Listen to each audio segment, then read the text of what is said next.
बात वेद पुराणों में भी वर्णित है कि इंद्र स्वर्ग के देवता हैं और अपने काम के लिए छल और कपट करने से भी बाज नहीं आते थे। एक बार की बात है जब ऋषियों में श्रेष्ठ ऋषि कंडू गोमती नदी के किनारे घोर तपस्या कर रहे थे। इंद्र ने सोचा कि यह मेरा राज कहीं छीन न ले।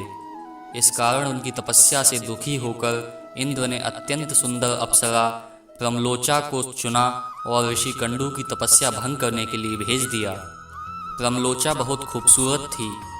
उसके तीखे नैन नक्श के आगे ऋषि कंडू की एक नहीं चली और वे प्रमलोचा के सम्मोहन में डोल गए।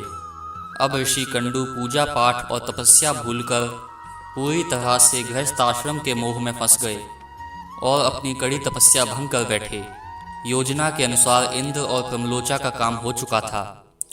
अब प्रमलोचा स्वर्ग वापस लौटना चाहती थी, लेकिन प्रमलोचा के प्रेम में ऋषि कंडू ऐसे डूबे कि उन्होंने उसे कहीं जाने नहीं दिया।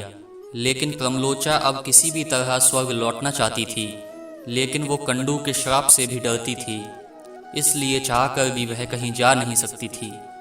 फिर एक दिन अचानक ऋषि कंडू को अपनी पूजा पाठ और तपस्या याद आ गई, तो वे अपनी कुटिया से निकलकर बोले, मैं पूजा पाठ करने के लिए जा रहा हूँ। तब प्रमलोचा बोली, इतने सालों में आज आपको साधना सूझी है। इतने दिन से तो आप गृहस्थ आश्रम में जी रहे थे। ऋषि कंडू बोले, तुम सुबह ही आई हो और मुझे साधना और तपस्या के बारे में बता रही हो। तब प्रमलोचा ने इंद्र के बारे में सब सच बताया और कहा कि मुझे यहाँ आए हुए पूरे 907 साल हो चुके हैं। ये सुनकर ऋषि कंडू कहने लगे, धिक्कार है मुझे अपने आप पर, मेरी सारी साधना और तपस्या भंग हो गई।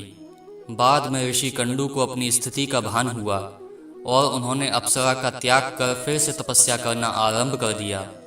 यदि आपको वीडियो पसंद आए तो कृपया लाइक कीजिए, शेयर कीजिए और चैनल को सब्सक्राइब कीजिए। धन्यवाद।